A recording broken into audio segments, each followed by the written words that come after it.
Class 9 history में chapter तीसरा हमारा फ्रांस की क्रांति। आइए इस चैप्टर के अभ्यास के प्रश्नों को हल करते हैं। सबसे पहले हमारा है अति लघु उत्तरीय प्रश्न, इसकी संख्या 7 है। पहला है, फ्रांस में करों का बोझ सबसे अधिक किस पर था, हमें बताना है।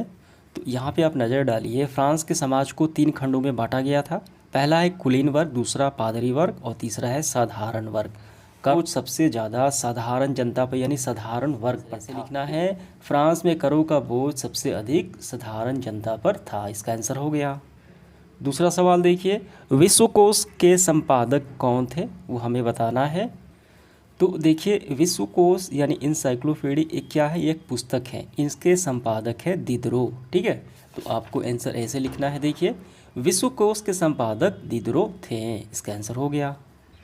आगे बढ़ते हुए देखिए तीसरा सवाल, किसने कहा था 100 चूहों की अपेक्षा एक सिंह का शासक उत्तम है, ये किसके विचार हैं, किसने कहा है, ये बताना है।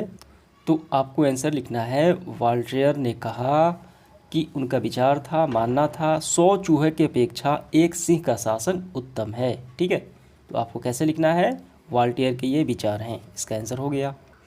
4 नंबर देखिए, स्टेट जनरल की बैठक किस तिथि को आरंभ हुई, वो हमें बताना है। हम नज़र डालते हैं फ्रांस की क्रांति की महत्वपूर्ण घटनाएं, जिसमें पहला 5 मई 1789 को स्टेट जनरल की बैठक हुई, यानी ये आपका आंसर हो गया। 5 मई 1789 को स्टेट जनरल की बैठक हुई फ्रांस में। 5वां सवाल देखिए, सम्राट लुई 16वें को किस तिथि को फांसी दी गई, वो बताना है। ये हम यहाँ से करेंगे। 21 जनवरी 1793 को लुई 16वां को मृत्युदंड की सज़ा यानी फांसी दी गई, तो इसका आंसर आपका हो गया। अगला सवाल देखिए 6 नंबर, नेशनल असेंबली ने मताधिकार किसे दिया, वो बताना है। तो पहले समझिए, फ्रांस के क्रांति के समय महिलाओं को वोट देने का अधिकार नहीं था। ठीक है, तो नेशनल असेंबली ने एक किया हुआ एक सदनीय बैठक प्रस्तुत की और उसने ये कहा कि निर्वाचकों के लिए मताधिकार संबंधी नियम बनाए और सीमित मताधिकार की व्यवस्था की गई। मतदाता बनने के लिए प्रत्येक पुरुष को 25 वर्ष की उम्र से अधिक का सक्रिय नागरिक होना चाहिए, यानी 25 वर्ष से अधिक उम्र के सक्रिय नागरिकों को मतदान का क्या दिया गया, अधिकार दिया गया। सक्रिय नागरिक उन्हें कहा गया जो कर देते थे, यानी जो करदाता होते थे। ठीक है, महिलाओं सहित अन्य सभी पुरुषों को निष्क्रिय नागरिक माना गया और इसे मताधिकार से वंचित किया गया। तो क्या समझ में आया, आपको आंसर ऐसे लिखना है कि नेशनल असेंबली ने सक्रिय नागरिकों को मताधिकार प्राप्त किया, यानी दिया। समझ में आ गया। आइए आगे बढ़ते हुए 7वां सवाल देखते हैं, महिला एवं नागरिक अधिकार घोषणा पत्र किसके द्वारा जारी किया, बताना है हमें। समझिए, उत्तर लिखने से पूर्व ऐसी ही एक क्रांतिकारी महिला थी जिसका नाम था ओलंप दे गूंज। उस महिला का क्या नाम था, क्रांतिकारी महिला थी ओलंप ए गूंज, जिन्होंने संविधान और पुरुष एवं नागरिक घोषणा पत्र तथा 1793 में महिला क्लबों को बंद कराने का विरोध किया। ठीक है, और उन्होंने क्या किया, इतना ही नहीं, उन्होंने महिला एवं नागरिक अधिकार घोषणा पत्र जारी किया। किसने, तो उस महिला का नाम है ओलंप ए गूंज के द्वारा। आपका आंसर यही हो गया, ओलंप ए गूंज द्वारा महिला एवं नागरिक अधिकार घोषणा पत्र जारी किया गया। समझ में आ गया। तो इसके बाद हमारा है लघु उत्तरीय प्रश्न। पहला है, फ्रांस की क्रांति के समय समाज कितने वर्गों में बटा था, तीसरे वर्ग की स्थिति का संक्षिप्त परिचय हमें। आंसर हम ऐसे लिखेंगे, फ्रांस की क्रांति के समय समाज 3 वर्गों में बटा था। पहला पादरी वर्ग, दूसरा कुलीन और तीसरा है सर्वसाधारण वर्ग। तो इसके बारे में यानी सर्वसाधारण वर्ग के बारे में हमें संक्षिप्त वर्णन करना है। आइए करते हैं, ये पहले आपको लिखना है पूरा। ठीक है, तो ये देखिए तीसरा स्टेट है, इसे कहा जाता है सर्वसाधारण वर्ग, इसमें ये व्यक्ति शामिल है। तो आपको यहाँ से लिखना प्रारंभ करना है, 90% जनता तीसरे स्टेट में यानी सर्वसाधारण वर्ग में थी, जिनका कोई विशेषाधिकार प्राप्त नहीं था। ये अपने स्वामी की सेवा, स्वामी के घर एवं खेतों का काम करना, सैन्य सेवाओं देना, सड़कों का निर्माण सहयोग देना आदि कार्यों के लिए बाध्य थे। इन्हें किसी प्रकार के कर देने पड़ते थे। ठीक है, इन्हें सभी प्रकार कर देने पड़ते थे और इसमें ये सभी व्यक्ति शामिल थे। तो यहाँ तक आपको कर लेना है। समझ में आ गया, तो इसका आंसर आपका पूरा हुआ। दूसरा सवाल देखिए हमारा क्या है, फ्रांस के क्रांति के समय रूसों का क्या योगदान था। ठीक है, आइए इसका आंसर करते हैं। तो देखिए ये रहा रूसो, इसके बारे में हमें बताना है इनका क्या योगदान था। तो हम इसका आंसर देखिए यहाँ से लिखेंगे। देखिए रूसो फ्रांस का सबसे बड़ा दार्शनिक था, ठीक है। उसकी प्रमुख पुस्तकें एमिली और कौन थी, द सोशल कंस्ट्रक्ट, ठीक है। वह लोकतांत्रिक शासन व्यवस्था का समर्थन था। ये वो क्या था, वो लोकतांत्रिक शासन व्यवस्था थी, उसका ये समर्थक था रूसो, ठीक है। और ये दार्शनिक था और लेखक था। तो आपको कम से कम यहाँ तक कर लेना है, समझ में आ गया। तीसरा सवाल देखिए क्या है, मानव एवं नागरिकों के अधिकारों की घोषणा में किस पर बल दिया गया। तो इसका आंसर हम यहाँ से लिखना प्रारंभ करेंगे। राष्ट्रीय सभा की एक अन्य महत्वपूर्ण उपलब्धि थी 27 अगस्त 1789 को मानव एवं नागरिकों के अधिकारों की घोषणा। इसमें देखिए समानता, स्वतंत्रता, संपत्ति की सुरक्षा एवं अत्याचारों से मुक्ति के अधिकारों को नैर्गिक एवं अहरणीय, ठीक है, माना गया, ठीक है। और घोषणा के अनुसार मनुष्य इसे जन्म से पाता है और इसकी समाप्ति नहीं किया जा सकता, और इन अधिकारों की सुरक्षा राज्य का दायित्व है, ठीक है। यानी देश का दायित्व है इसे बचाना, किसकी, समानता का, स्वतंत्रता का, संपत्ति की सुरक्षा का अधिकार। समझ में आ गया। तो यही है मानव एवं नागरिकों के अधिकारों की घोषणा। तो यहाँ से यहाँ तक आपका ये पूरा आंसर हो गया। अगला सवाल देखिए क्या है, चौथा, अमेरिकी स्वतंत्रता संग्राम में फ्रांसीसी क्रांति को कैसे प्रभावित किया। किसने प्रभावित किया, अमेरिकी स्वतंत्रता संग्राम जो पहले हुई, वो आगे होने वाले जो फ्रांसीसी क्रांति थी उसमें ये क्या प्रभाव डाला, वो हमें बताना है। तो इसका आंसर हम ऐसे लिखेंगे, देखिए इस क्रम में, तो इसका आंसर हम ऐसे लिखेंगे, सन 1776 में शुरू हुआ अमेरिकी का स्वतंत्रता संग्राम, ठीक है, ठीक है। और सन 1783 ईस्वी में ब्रिटेन के विरुद्ध उसने उपनिवेशकों की स्वाधीनता ने, ठीक है, स्वाधीनता ने फ्रांस की पुरातन अवस्था को समाप्त कर स्वतंत्र विचार वाले समाज की स्थापना का मार्ग प्रशस्त किया। चूँकि फ्रांस ने इस युद्ध में ब्रिटेन के खिलाफ अमेरिका की मदद की थी, अतः अमेरिका के साथ स्वतंत्रता की लहर फ्रांस में आई और इन सैनिकों ने फ्रांस में जनता का साथ दिया। ये हुआ कि जब अमेरिकी स्वतंत्रता संग्राम हुई तो उसका प्रभाव, सीधा प्रभाव किस पे पड़ा, फ्रांस की क्रांति पे पड़ा। वहाँ के लोग भी चाहते थे कि अमेरिका की तरह हमारा देश भी क्या हो, आज़ाद हो जाए, और वहाँ के सैनिकों ने भी फ्रांस की जनता के साथ सहयोग किया, मदद किया, ठीक है। तो युद्ध में जो फ्रांस था किसका समर्थन था, अमेरिका का समर्थन था इंग्लैंड के विरुद्ध है, ठीक है। तो ये आपका पूरा आंसर हो गया। पांचवा देखिए क्या है, बास्तिल के पतन का फ्रांसीसी क्रांति का क्या महत्व था, वो बताना है।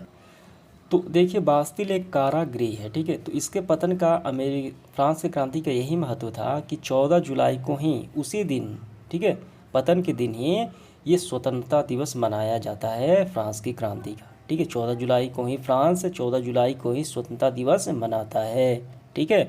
तो आपका ये आंसर पूरा हो जाएगा। ये पूरा लिखते हुए आपको यहाँ तक कर लेना है, ठीक है। आगे बढ़ते हुए देखिए 6 नंबर, रास्पियर के बारे में विषय में आप क्या जानते हैं, इनके बारे में हमें बताना है।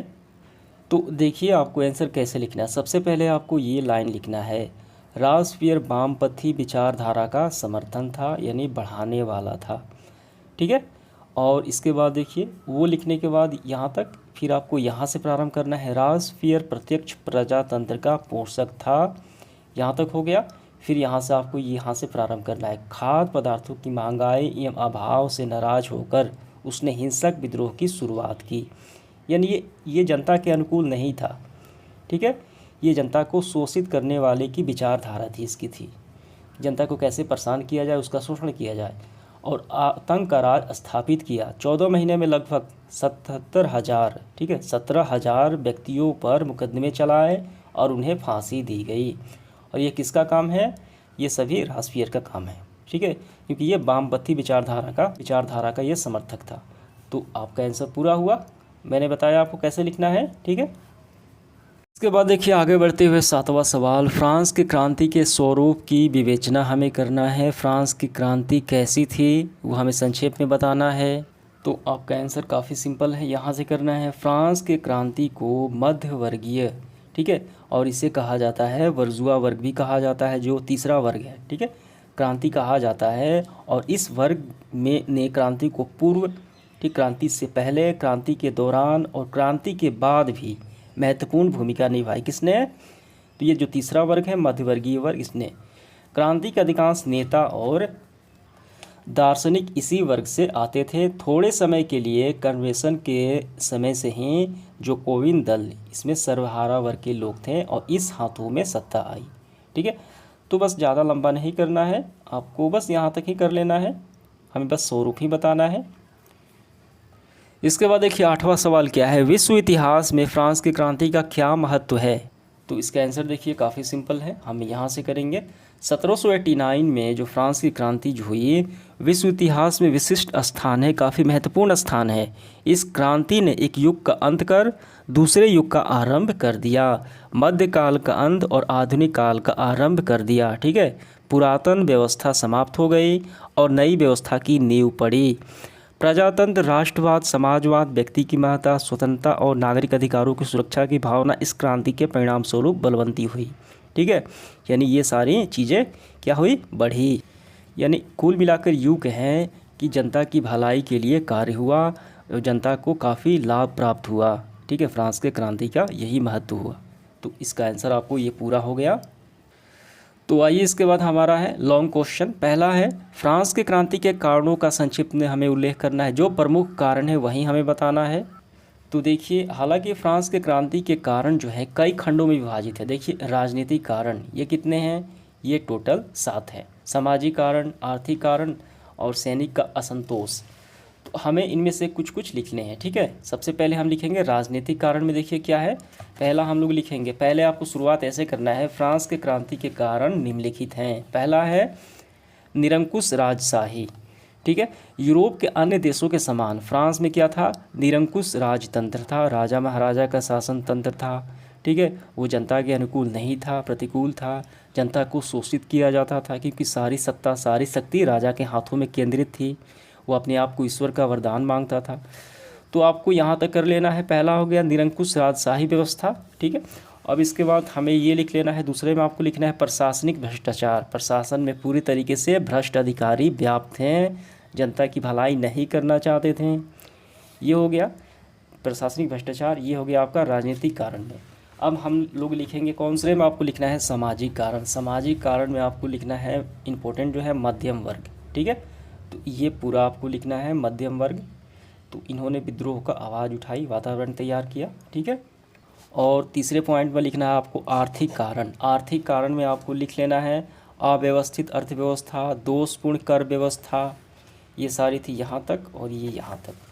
ठीक है, और एक और आप लिख सकते हैं, ये भी इम्पोर्टेंट है, सैनिकों का असंतोष। तो ये पूरा लिखना है आपको। तो बस आपका आंसर पूरा हुआ। दूसरा सवाल देखिए, फ्रांस के क्रांति के बौद्धिक कारणों का क्या भूमिका थी। तो चलिए आपको आंसर ये करा देते हैं। बौद्धिक कारण में देखिए, जो यहाँ पे बौद्धिक वर्ग है जिनमें दार्शनिक विचारक लेखक भी शामिल थे। ठीक है, तो ये आपको पूरा लिखना है। और देखिए पहला जो विचारक यानी जिनमें पहले व्यक्ति हैं मॉन्टेस्क्यू, ये क्या है, ये दार्शनिक थे। ठीक है, तो इनके बारे में आपको थोड़े लिख लेने हैं यहाँ तक। फिर इसके बाद आपको लिखना है वॉल्टेयर, इनके बारे में आपको लिख लेना है, इनके विचार ये थे, सौ चूहे की अपेक्षा एक सिंह का शासन उत्तम है, यहाँ तक। और आपको तीसरे में लिखना है रूसो के बारे में, तो इनके बारे में थोड़े आपको यहाँ तक कर लेना है। तो ये हो गया बौद्धिक कारण। ठीक है, इसके बाद देखिए आगे बढ़ते हुए तीसरा सवाल, क्या आप समझते हैं कि फ्रांस की क्रांति बुर्जुआ वर्ग की क्रांति थी, व्याख्या कीजिए। तो देखिए फ्रांस की क्रांति का जो स्वरूप था वो मध्य वर्गीय था, यानी बुर्जुआ वर्ग का ही था, ये बिल्कुल सही है। तो इसका स्क्रीनशॉट मैं यहाँ पे लगा देता हूँ, वहीं आपको पूरे लिख लेने हैं, इसका आंसर हो जाएगा। इसके बाद देखिए अगला सवाल चौथा, आतंक के राज पर संक्षिप्त हमें निबंध लिखना है, इनके बारे में बताना है। तो इसका आंसर हम यहाँ से करेंगे, आतंक का राज 1793 से 1794 इस अवधि तक माना गया है। ठीक है, फ्रांस की क्रांति में। तो ये पुरानी राजशाही समाप्त करने के बाद रास्पियर ने शासन का अपना नियंत्रण स्थापित कर लिया। यानी रास्पियर कैसा था, ये दार्शनिक था और ये काफ़ी ये विद्रोही स्वभाव का था, आतंकवादी स्वभाव का था। तो यही इसका था शासनकाल, आतंक का राज। ये पूरा आपको लिख लेना है यहाँ तक, समझ में आ गया।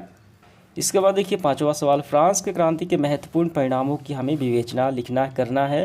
तो पहले आपको ऐसे लिखना है, फ्रांस की क्रांति एक युगांतर घटना थी और फ्रांस की क्रांति के प्रमुख परिणाम निम्नलिखित थे। पहला है, देखिए ये सारे आपको लिख लेने हैं, कम से कम आपको 4 या 5 लिख लेने हैं इसमें से। समझ में आ गया। आगे बढ़ते हुए देखिए 6 नंबर, क्या आप मानते हैं कि फ्रांस की क्रांति एक युगांतर घटना थी? तो जी बिल्कुल हम मानते हैं कि फ्रांस की क्रांति एक युगांतर घटना थी। ठीक है, यानी युगों युगों तक ये याद करने वाली घटना थी और विश्व पर काफ़ी व्यापक प्रभाव भी पड़ा इसका। ठीक है, तो यहाँ पे मैं स्क्रीनशॉट लगा देता हूँ, वहीं से आपको कर लेने हैं। इस सेशन का आखिरी सवाल हमारा 7वां, फ्रांस की क्रांति का अन्य देशों पर क्या प्रभाव पड़ा वो हमें बताना है, स्पष्ट करना है। तो देखिए आपको ऐसे लिखना है, फ्रांस की क्रांति का अन्य देशों पर प्रभाव, यहाँ से लिखना प्रारंभ करना है। फ्रांस की क्रांति के प्रभाव से फ्रांस तक सीमित नहीं रहे, समस्त यूरोप में तहलका मचा दिया। पहला यूरोप पर प्रभाव, ये पूरा लिखना है आपको। फिर उसके बाद देखिए इटली पर प्रभाव, जर्मन पर, पोलैंड पर, इंग्लैंड पर और मुख्य रूप से भारत पर प्रभाव। ठीक है, तो यहाँ तक हो गया। तो इस तरीके से हमारा सेशन समाप्त हुआ। धन्यवाद।